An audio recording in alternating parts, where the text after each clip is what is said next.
So what he does here is he positions himself, as I've seen in multiple videos, in front of a large lecture hall style chalkboard. It's filled with elaborately written and organized notes, lots of bullet points and subheadings. He has a colorful and creative illustration for yin and yang in the middle of the board that has fire coming up out of the yang and the yin kind of submerged in beautiful blue watery waves. He's inventing his own religious system. Totally. Yeah, so he spends the first 8 minutes or so establishing this familiar quasi-holistic theme of our bodies and minds are analogous to Mother Nature, the principles of yin and yang, the importance of staying in balance, and all illness is really being out of touch with our connection to the earth. So let's just roll this clip, because this is it's a great example. If you look at the statistics on who is actually getting hit the hardest from the coronavirus and getting wiped out and dying, it's people above 40 years of age and people that have already got health problems such as obesity, any number of illnesses. And the more drugs you're taking, the more illnesses you have, and the more challenges you have, the weaker your system is, the less reserves you have, and the more overloaded your immune system is. And then you throw toxicity in there, and toxicity disables the immune system. Then you throw in statistics like research shows that about 90% of the world population has both a fungal infection and a parasite infection. And fungal infections are very dangerous because the fungus produce mycotoxins to downregulate the immune system, which then opens the door wide for parasite infections. And fungal and parasite infections happen when people's diet and lifestyle and way of living is weakening them so much that Mother Nature really says you're not fit to add to the evolutionary process of life. Therefore, you're going to be put back into the soil, dismantled, and you will be food for the microorganisms to grow new life. And that's just how nature works. That's not me being critical or rude. That's just how it works. No, first of all, that's fucking eugenics, number one. It's also karma. Karma is very similar, like, to just world theory. Like, oh, people are getting sick. Hey, it's your fucking fault for eating junk food or whatever. Oh, you have some pre-existing condition? Haha, it's your fucking fault. You know, this is deep philosophy that runs through all of these. The thread that runs through all of it is blaming others, dehumanizing others who don't live like you or look like you. Yeah, and anytime I hear this kind of stuff, especially lately, I think, like, what are we really saying here? Are we implying that all of the poor, genetically disadvantaged, overweight, immunocompromised, older people need to radically transform their lives and get into perfect physical health in record time during the pandemic? Yes, that's what they're saying, because the overarching ideology, the meta-narrative or whatever, is extremely fucking, excuse my language, is extremely oversimplified, number one. But it's all based on, and you guys know this from studying history, you know, like a lot of these yoga gurus that became very popular, very influential. There's a lot of eugenics and social Darwinism built into these ideas, because they were all, not all, but a lot of them were, you know, educated under British Raj.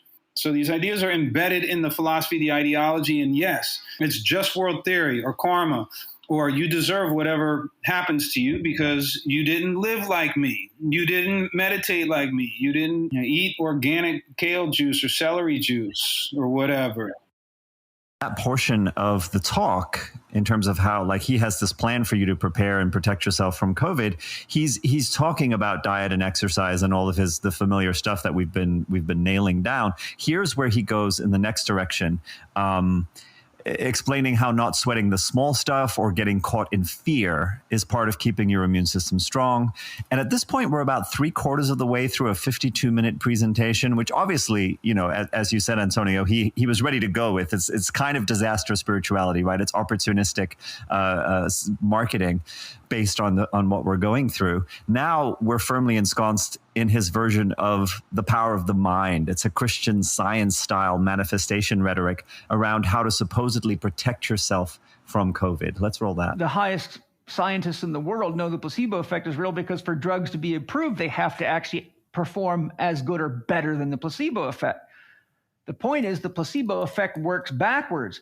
If you keep telling yourself you're going to get sick, or you're negatively thinking about it, or you're being frantic about it, you're actually programming your belief into yourself that you have a problem, and you'll probably get it. So the same statistical reality, 34 to 68%, now becomes a negative factor, 34 to 68% chance you'll manifest the illness or the disease, or you'll open yourself up to it. So learning to think, whenever you think a negative thought like, oh, I'm going to get this, I'm afraid, I would immediately say, thank you, dear pain teacher, for showing me where I'm creating a mind virus or where I have a mind virus, and then immediately replace the thought with that negative thought with, I am happy, I am healthy, I am whole.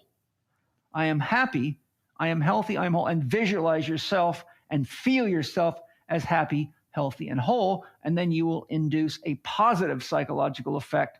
And remember, the cells of your body believe your mind like it's God. Yeah, that's all secret. The secret. Your thoughts create this. All of these dudes do the same thing. That's all they're doing is repackaging the most popular ideas. Course in Miracles, The Secret. It's important. Well, there's a favorite gambit here, which is the pseudoscience sort of angle, where you take something that's legitimate and like a legitimate observation about the autonomic nervous system, the science on placebos and nocebos, but then extrapolate it out into this grandiose hyperbole that really doesn't hold up at all, even though it seems to be supported by those earlier premises. And then he'll just throw in like, here's some statistical, numbers that are absolutely meaningless that make it all seem authoritative.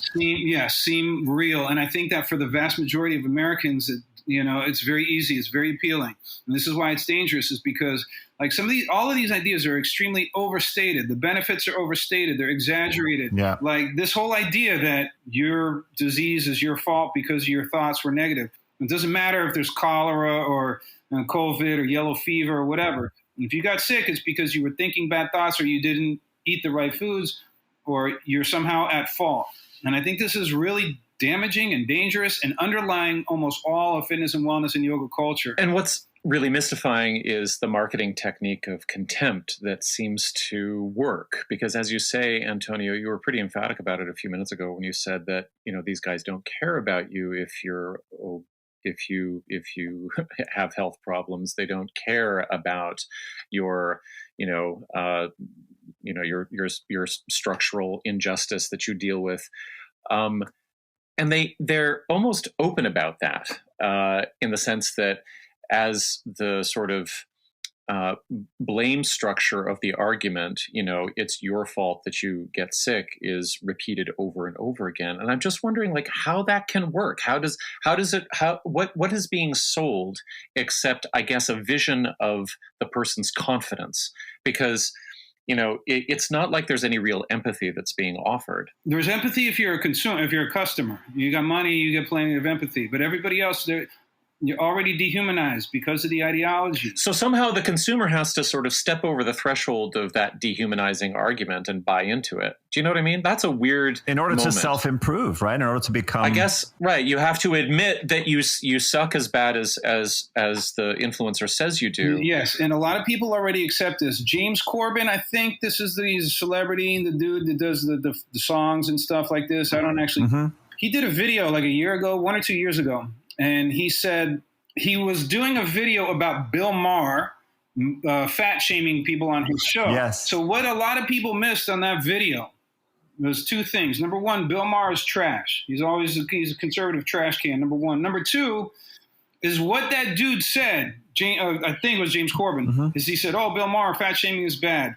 We already know we're supposed to do this. We believe we're supposed to. He listed a whole bunch of things he believes he should feel in order to prove to Bill Maher or whomever that we get it. We understand we're bad, but we struggle.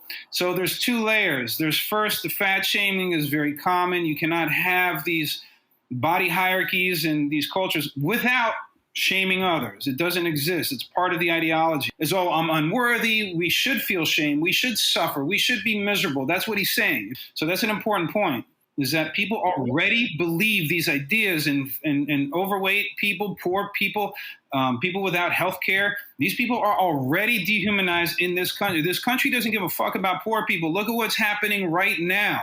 There's a whole bunch of people that are unvaccinated, underserved. Then you have a whole bunch of privileged assholes that are going on these anti-mask, anti-vax stuff. Like, that shit is just deranged. One thing that I've noticed with Chek is that he positions himself very often as the victim or as the savior figure, like it's either or. So some quotes that he said, people with sheep mentality immediately think that's all I do, when he was specifically citing Swiss balls as if that's all he was. Or I don't like little goals because little goals are for little minds and I don't have one.